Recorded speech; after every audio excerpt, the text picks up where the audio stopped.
الحمد لله نحمده ونستعينه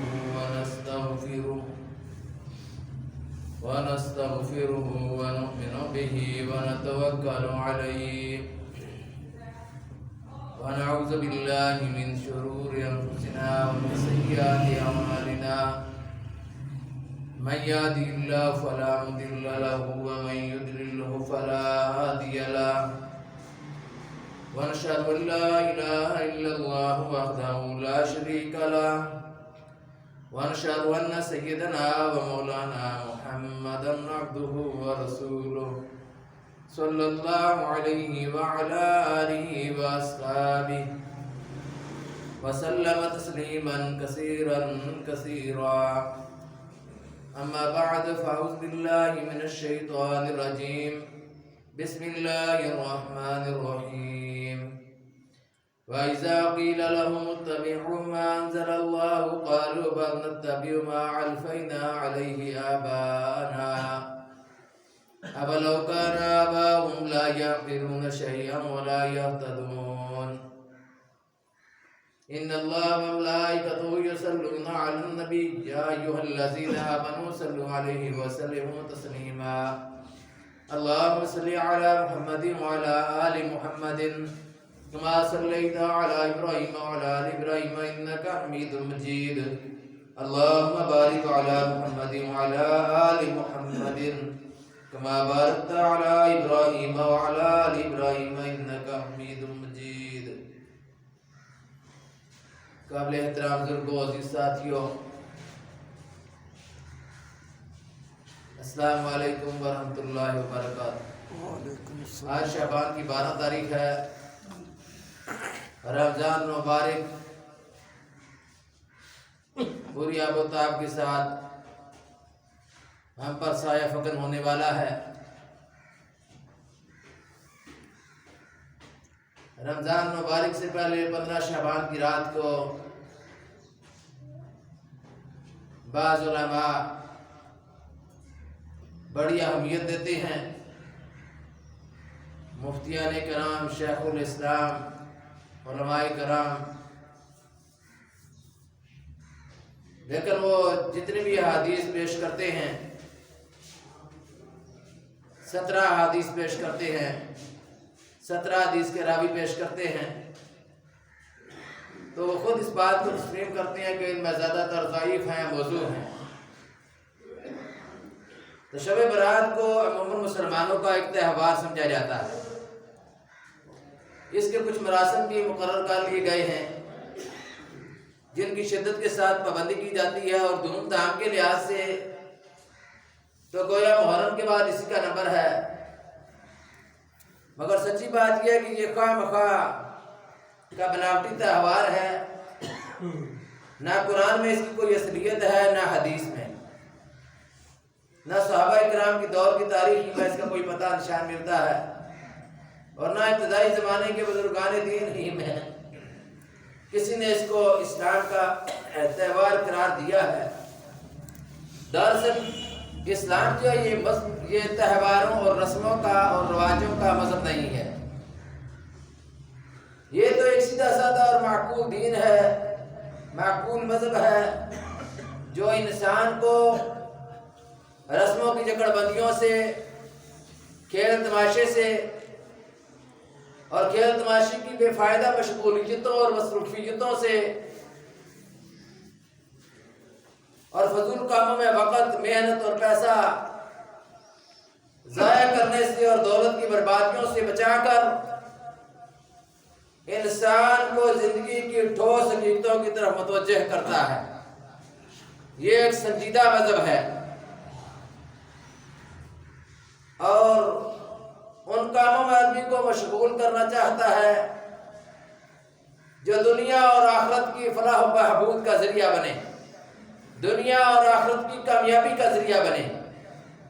ایسے مذہب کی فطرت سے بالکل بعید ہے کہ وہ سال میں ایک دن حلوے پکانے، گوشت پکانے، آتش بازیاں کرنے، پٹاخے چلانے کے لیے مخصوص کر دے، اور آدمی سے کہے کہ تو مستقل طور پر ہر سال اپنی زندگی کے چند قیمتی گھنٹے اور اپنی محنت سے کمائے ہوئے بہت سے روپے ضائع کرتا رہے، اور اس سے بھی زیادہ بعید یہ ہے کہ وہ کسی ایسی رسم کا انسان کو پابند بنائے جو صرف وقت اور پیسہ ہی نہیں بلکہ بعض اوقات میں انسانی جانوں کے ضائع ہونے کا بھی سبب بن جاتا ہے۔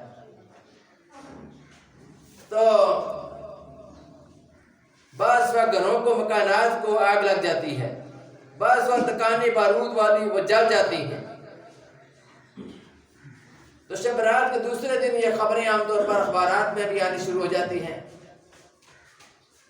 اس قسم کی فضولیات کا حکم دینا تو درکنار، اگر ایسی کوئی رسم نبی کریم صلی اللہ علیہ وآلہ وسلم کے زمانے میں ہوتی تو آپ صلی اللہ علیہ وسلم اس کو بند کرا دیتے، یقیناً حکم دے دیتے، حکماً اس کو بند کر دیتے۔ اور جو ایسی رسمیں اس زمانے میں موجود تھیں وہ حضور صلی اللہ علیہ وسلم نے بند کرائی ہیں۔ حلوی اور آتش بازی کا معاملہ تو اس قدر کھلا ہوا ہے کہ جو شخص کچھ بھی اسلام کے متعلق جانتا ہے وہ پہلی ہی نظر میں کہہ دے گا کہ ان چیزوں کی پابندی اس مذہب کی روح کے خلاف ہے۔ مگر جب ہم تلاش کرتے ہیں کہ شعبان کے مہینہ میں اس خاص دن کے ساتھ کوئی مستند مذہبی عقیدہ وابستہ ہے یا کوئی لازمی عبادت مقرر ہے تو ہمیں اس کا بھی نشان نہیں ملتا۔ زیادہ سے زیادہ اگر اسلامی لٹریچر میں کوئی چیز ملتی ہے تو وہ یہ ہے کہ ایک دفعہ، کتنی دفعہ؟ ایک دفعہ شعبان کے مہینہ میں، شعبان کی 15 شب کو حضرت اما عائشہ صدیقہ رضی اللہ تعالیٰ عنہ نے حضور صلی اللہ علیہ وسلم کو بستر پر نہ پایا اور وہ آپ صلی اللہ علیہ وسلم کو تلاش کرنے کے لیے نکلی۔ ڈھونڈتے ڈھونڈتے بقیع کے قبرستان پہنچی، وہاں آپ کو موجود پایا۔ وجہ دریافت کرنے پر حضرت صلی اللہ علیہ وسلم نے فرمایا کہ اس رات کو اللہ تعالیٰ آسمان دنیا کی طرف متوجہ ہوتا ہے، توجہ فرماتا ہے، اور قبیلہ کلب کی بہنوں کے جس قدر بار ہیں اس قدر انسانوں کے گناہ معاف کرتا ہے۔ لیکن یہ حدیث کیا ہے؟ خود امام ترمذی رحمۃ اللہ علیہ حدیث کے مشہور جو امام ہیں وہ اس روایت کو ضعیف قرار دیتے ہیں کہ ضعیف حدیث ہے۔ آج اس نے اس کو موضوع بنا کر زیادہ علماء، میں نے کتنے علماء کو سنا ہے، مفتیان کرام، شیخ الاسلام، پتہ ہے ان کو کہ یہ حدیث ضعیف ہے، اس حدیث کو موضوع بنا کر شب رات کی فضیلتیں بیان کر رہے ہیں۔ اور حدیث کا ادھر سے پتہ چلتا ہے کہ یہ کتنی صحیح ہے۔ حضرت اما عائشہ صدیقہ رضی اللہ تعالیٰ عنہ کے پاس آپ صلی اللہ علیہ وسلم کے لیٹے تھے، رات کا وقت ہوا، اما عائشہ صدیقہ رضی اللہ عنہ ان کو بستر پر موجود نہ پایا۔ ان کے خیال میں ایسا، یعنی ان لوگوں کے متعلق جو یہ حدیث بیان کرتے ہیں، پھر وہ تلاش کرنے کے لیے بجائے اس کے کہ دوسری بیویوں کے حجروں میں جاتی ہیں کہ ہو سکتا ہے حضور صلی ہوں، وہ سیدھی بقیع کے قبرستان میں چلی گئی۔ اس سے اس حدیث کی صحت کا پتہ چلتا ہے۔ اور پھر مشہور امام ترمذی جنہوں نے یہ حدیث روایت کی ہے وہ خود کہہ رہے ہیں کہ یہ حدیث ضعیف ہے، اور اپنی تحقیق یہ بیان کی کہ اس کی سند صحیح طور پر حضرت اما عائشہ صدیقہ رضی اللہ تعالیٰ عنہ تک نہیں پہنچتی۔ بعض دوسری روایات جو کم درجہ کی کتب حدیث میں ملتی ہیں وہ بھی جو ضعیف حدیثیں ہیں، اس رات کی یہ فضیلت بیان کرتی ہیں کہ اس میں قسمتوں کے فیصلے کیے جاتے ہیں۔ یہ شروع سے لوگ سنتے چلے آ رہے ہیں، اس لیے لوگوں کو بڑا عجیب لگتا ہے کہ بھئی یہ رات کی قسمتوں کے فیصلے ہوتے ہیں۔ فیہا یفرق من کل امر حکیم، قرآن مجید کی جو آیت ہے سورہ دخان کی، بعض لوگ اس کو پڑھ کر یہ باتیں کرتے ہیں، حالانکہ وہ بات جو فرمائی کہ انا انذرناہ فی لیلۃ مبارکۃ انا کنا منذرین، تو فی لیلۃ مبارکہ ہم نے اس قرآن کو لیلۃ المبارکہ میں نازل کرنا شروع کیا، اس سے وہ یہ 15 شب مراد دیتے ہیں۔ حالانکہ قرآن یہ بات بیان فرماتا ہے کہ شہر رمضان الذی انزل فیہ القرآن، رمضان وہ مہینہ ہے جس میں قرآن نازل کیا گیا۔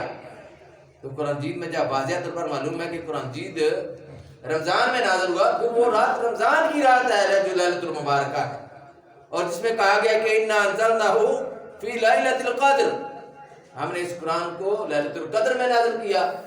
لیلۃ المبارکہ ہو یا لیلۃ القدر ہو، وہ رات رمضان کی رات ہے جس میں قرآن نازل ہوا۔ تو اس سے مراد بعض لوگ اس آیت کو پڑھ کر جو شب برات ہے اس میں یہ مراد دیتے ہیں۔ بہرحال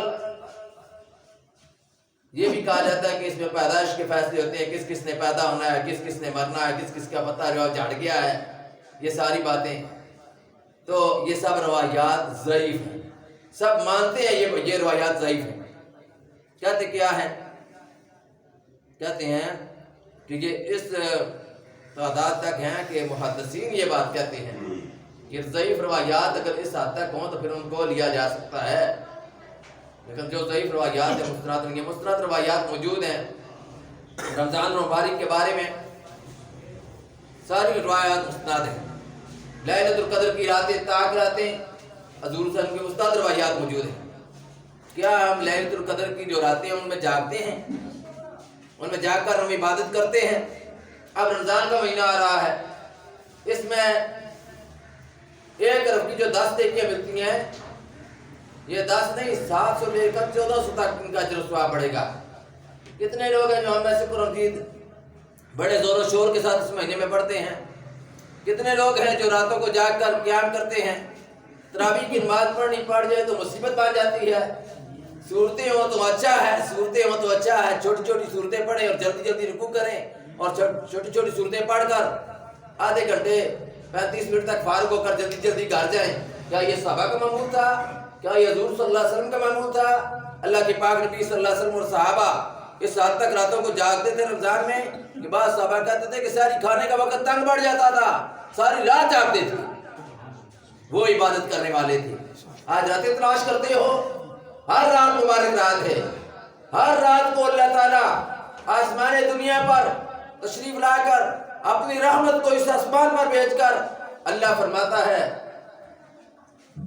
کہ حل من مستغفر، ہے مجھ سے کوئی بخشش مانگنے والا،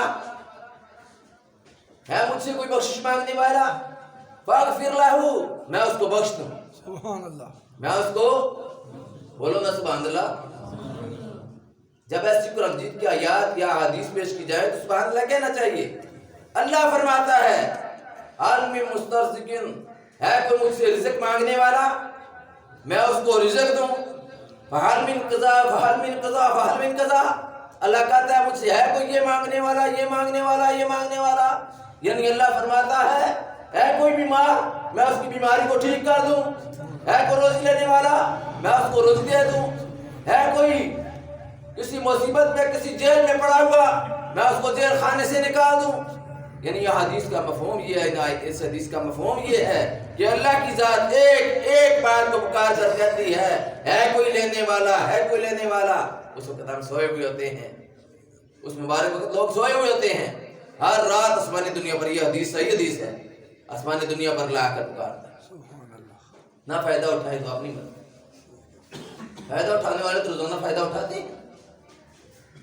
راتیں تلاش کرتے ہو کہ آج کی رات برکت والی رات ہے، آج کی رات عبادت والی رات ہے، بھائی ہر رات عبادت والی رات ہے۔ رمضان مبارک آ رہا ہے، اس کی بھی ہر رات عبادت والی رات ہے۔ اور پھر حدیث کی زیادہ معتبر کتابوں سے جو بات ثابت ہے اس مہینے کے متعلق، رسول اللہ صلی اللہ علیہ وسلم رمضان مبارک کی آمد سے پہلے شعبان کے مہینے میں آپ صلی اللہ علیہ وسلم پر ایک خاص کیفیت طاری ہو جاتی تھی۔ آپ صلی اللہ علیہ وسلم رمضان کا مہینہ فرماتے تھے کہ اللہ کا مہینہ ہے اور شعبان کا مہینہ میرا مہینہ ہے۔ رمضان کا مہینہ وہ مہینہ ہے جس میں آپ صلی اللہ علیہ وسلم اللہ تعالیٰ کی طرف سے پیغمبری جیسے عظیم الشان منصب پر مأمور کیا گیا آپ کو، اس میں آپ بہت زیادہ عبادت کرتے تھے، لیکن شعبان میں بھی حضور صلی اللہ علیہ وسلم بڑی کثرت کے ساتھ روزے رکھتے تھے، بہت زیادہ تعداد میں روزے رکھتے تھے۔ رمضان کے بعد شعبان میں آپ صلی اللہ علیہ وسلم کثرت کے ساتھ روزے رکھتے تھے، لیکن امت کو ہدایت فرمائی ہے کہ شعبان نصف جب ہو جائے اس کے بعد روزے نہیں رکھتے۔ امت کو اس لیے ہدایت فرمائی کہ تاکہ جو فرض روزے ہیں ان پر اثر نہ پڑے، کمزوری نہ ہو جائے، جو روزے فرض ہیں ان کو ادا کرتے ہوئے کمزوری نہ محسوس ہونی شروع ہو جائے پہلے، اور فرائض سے بھی رہ جائے۔ اس لیے جو شعبان کے پہلے 14 دن ہیں ان میں تو روزے رکھے۔ تو حضور صلی اللہ علیہ وسلم کو رمضان کے مہینے میں قرآن جیسی لازوال کتاب ملی، اور رمضان میں آپ صلی اللہ علیہ وسلم غیر معمولی طور پر عبادت فرمایا کرتے تھے، بلکہ اس سے پہلے بھی آپ کی توجہ ساری اللہ کی عبادت کی طرف ہوتی تھی، اللہ کے راستے میں خرچ کرنے کی طرف ہوتی تھی، لیکن رمضان میں کیفیت کچھ آپ صلی اللہ علیہ وسلم کی اور ہو جاتی تھی، بہت زیادہ آپ صلی اللہ علیہ وسلم عبادت کرنے کی طرف مشغول ہو جاتے تھے۔ حضرت عائشہ صدیقہ رضی اللہ تعالیٰ عنہ اور حضرت ام سلمہ رضی اللہ تعالیٰ عنہ بیان کرتی ہیں کہ رمضان کے سوا سال کے باقی 11 مہینوں میں صرف شعبان ہی ایسا مہینہ تھا جس میں آپ صلی اللہ علیہ وسلم سب سے زیادہ روزے رکھتے تھے۔ اس پر عمل کریں نا جو روزے تلاش کرتے ہیں۔ حضرت علی رضی اللہ عنہ کی روایت کو لیتے ہیں جو ابن ماجہ میں، اور یہ بھی ضعیف حدیث ہے، قوموا لیلھا وصوموا نہارھا، کہ راتوں کو قیام کرو اور دن کو روزہ رکھو۔ یہ ضعیف حدیث ہے۔ ضعیف حدیثوں کو لے لیتے ہیں، جو مستند روایات ہیں، صحیح حدیث ہیں، ان کو چھوڑ دیتے ہیں۔ عبادت کے بڑے خزانے جمع کرنے کا موقع ہے۔ اشراق کی نماز پڑھیں، اشراق کے نوافل پڑھیں۔ اشراق کی نماز پڑھنے سے مقبول حج اور عمرہ کا ثواب ملے گا، روزانہ حج اور عمرہ کا ثواب لیں۔ نماز وابین پڑھیں، نفل پڑھتے ہی نہیں، فرض پڑھے ایسے بھاگ گئے، اب جمعہ کے 2 فرض پڑھے بھاگ گئے، یہ ثواب رہیں گے شب برات کی رات کو جاگ کر۔ اور نوافل نمازیں، تہجد کی نماز سب نمازوں کی سردار ہے، اللہ کی ذات پکار رہی ہوتی ہے، حال میں مستغفرین، ہے کوئی مجھ سے بخشش مانگنے والا، فاغفر لہ، میں اس کو بخش دوں۔ سبحان اللہ۔ تمہیں ابھی بخشش کے فیصلے ہو رہے ہوتے ہیں، بخشا جا رہا ہوتا ہے، کیونکہ اللہ تو چاہتا ہے، وہ تو محبت کرنے والا ہے، وہ تو چاہتا ہے کہ وسارعوا، دوڑو، الی مغفرۃ من ربکم، اپنے رب کی مغفرت اور جنت کی طرف۔ مغفرۃ من ربکم وجنات ارضھا کارض السماء والارض، اس جنت کی طرف جس کی لمبائی اور چوڑائی زمین و آسمان کی طرف ہے۔ رب چاہتا ہے، محبت کرتا ہے، اسی لیے چاہتا ہے نا۔ ہم ایسے کون اللہ کے ساتھ محبت کرتا ہے؟ اللہ کے ساتھ محبت کا تقاضا ہے کہ اللہ کے احکامات کی پیروی کی جائے۔ نماز اشراق ہے، نماز چاشت ہے، نوافل ہے، روزانہ کی بنیاد پر فرائض کے جو نمازیں ہم پڑھتے ہیں، ظہر، عصر، مغرب، عشاء، عصر کے بعد تو نوافل نہیں ہے، لیکن باقی نمازوں کے بعد جو نوافل ہیں وہ ہم پابندی کے ساتھ ادا کرتے ہیں۔ حضور صلی اللہ علیہ وسلم نے فرمایا ہے کہ قیامت کے دن جب فرائض کا حساب ہوگا، ان میں کمی ہوگی، تو پھر نفل نماز کے ذریعے ان فرضوں کی کمی کو پورا کیا جائے گا۔ تو جس کے پاس کمی کے لیے نفل ہوں گے ہی نہیں، اس کی کمی کیسے پوری ہوگی؟ اس لیے اس کی طرف بھی توجہ کرنی چاہیے۔ اور شعبان کا مہینہ جو نیکیوں کی طرف مائل کرنے کا مہینہ ہے، رمضان کے لیے تیاری فراہم کرنے کا مہینہ ہے، اس کی طرف اس حد تک کی توجہ کرنی چاہیے جس حد تک ہے۔ شب برات کی رات کو جا کر اجتماعی توبہ، بعض لوگ کہتے ہیں اجتماعی توبہ، اجتماعی توبہ کیا ہوگی؟ اللہ تعالیٰ تو انفرادی طور پر کہہ رہا ہے، اس حدیث میں بھی جواب کے سامنے پیش کیا، اللہ نے انفرادی طور پر فرمایا ہے، عالمی مستغفرین، ہے کوئی بخشش مانگنے والا، فاغفر لہ، میں اس کو بخش دوں۔ اور یاد رکھیں اجتماعی توبہ میں اس طرح کر کے توبہ نہیں ہوتی لوگ اعلان کرتے ہیں جی اجتماعی توبہ ہوگی مسجد میں، اجتماعی نوافل ادا کیے جائیں گے، صلاۃ التسبیح اجتماعی ادا کی جائے گی۔ نفلی نماز تو مکروہ تحریمی ہے جماعت کے ساتھ ادا کرنا۔ حضور صلی اللہ علیہ وسلم کی حدیث ہے اس پر، مسجد صرف فرض ادا کرنے کے لیے ہے، سنتی اور نوافل پڑھنے کے لیے گھر حضور صلی اللہ علیہ وسلم گھر میں ادا کرتے تھے، اور کئی حدیثیں ہیں آپ سے کی اس پر۔ فقہاء نے اجازت دی ہے کہ گھر میں جا کر کہیں بھول جائے گا یا کوئی کام پڑ جائے گا، سستی کر جائے گا، اس کی نماز ادھوری رہ جائے گی، اس لیے مسجد میں پڑھ لیں۔ لیکن اصل ثواب کا پڑھنے کا ہے، حدیث کی طرف پڑھنے کے گھر میں پڑھے، سنتے اور نوافل اپنے گھر میں پڑھے۔ تو اسلام میں خاص طور پر یہ بات ملحوظ رکھی گئی ہے کہ جو کچھ خدا نے اپنے بندوں کے لیے لازم کیا ہے اس کو لیں، اس کے سوا کوئی دوسری چیز بندے خود اپنے اوپر لازم نہ کر لیں۔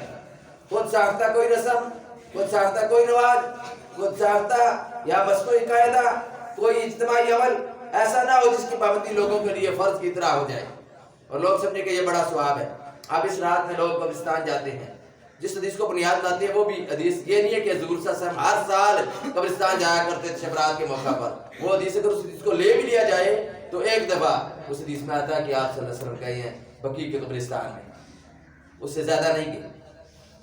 پھر قبرستان جانا کو منع نہیں ہے، لیکن مخصوص دن مقرر کر کے ان میں جانا یہ بھی جائز نہیں ہے کہ 10 محرم کو قبرستان جائیں گے، جا کر قبروں کی لپا پوتی کریں گے، مٹی ڈالیں گے، پکی کرائیں گے۔ 9 کو کراؤ تو کیا ہے، 11 محرم کو کراؤ تو کیا ہے، 10 کو ضروری جانا ہے۔ یہاں سے پتہ چلتا ہے اسی کو بدعت کہتے ہیں۔ اور پھر شب برات کو جی جلوس باندھ کر مسجدوں پہ جاتے ہیں۔ قبرستان جانا ہے، جاؤ قبرستان، ضروری نہیں ہے شب برات کو جاؤ، ہر روز جاؤ، کوئی منع نہیں کرتا۔ بعض لوگ پروپیگنڈے کرتے ہیں شاید قبروں پر جانے سے، قبروں پر جا کر مشکل کشائی، حاجت روائی، مصیبتیں، تکلیفیں ان سے دور کرانے کے لیے جانا، ایسے نہیں۔ ان کو محتاج سمجھ کر جاؤ کہ وہ محتاج ہیں، وہ کچھ کر نہیں سکتے، ہم پڑھ کر ان کو بخشیں گے، ان کی نجات کا ذریعہ ہم بنیں گے۔ جاؤ قبرستان، اپنی موت کو یاد کرنے کے لیے جاؤ، وہاں پر جو کتبے لکھے ہوئے ہیں، جن پر لکھا ہوا ہے، بڑے بڑے شعر لکھے ہوئے ہیں، ان کو پڑھو، موت یاد آئے۔ پولو پہلوان تھا جو میانی قبرستان لاہور کا، اس پہ دفن ہے، اس کی لوگ باتیں کرتے تھے کہ بڑا پہلوان تھا، جارا پہلوان۔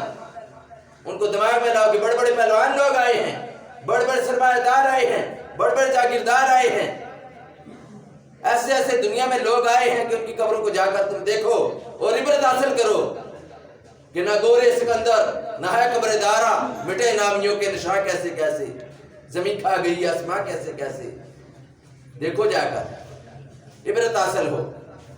تو یہ عبرت کے مقامات ہیں جو قبریں ہیں، اس لیے وہاں پر جا کر عبرت پکڑو، عبرت حاصل کرو، اور دن نہ مقرر کرو کہ ان دنوں کو ضروری جانا ہے، اور ان دنوں کو فرائض اور واجبات کی طرح نہ ضروری سمجھ لو کہ ان میں جانا بڑا ہی ثواب کا کام ہے۔ اپنی طرف سے ثواب کا کام نہیں، ثواب وہی ثواب ہوگا جس کو رسول اللہ صلی اللہ علیہ وسلم نے ثواب قرار دیا ہے، شریعت محمدی کی مہر ہے جس پر، وہی ثواب ہوگا، اس کے علاوہ کوئی ثواب نہیں ہے۔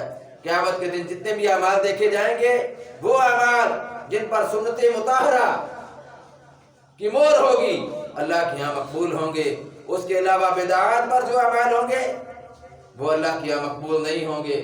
اللہ سے دعا اللہ میں عمل کی توفیق نصیب فرمائے۔ باقر دعوانا الحمدللہ رب العالمین۔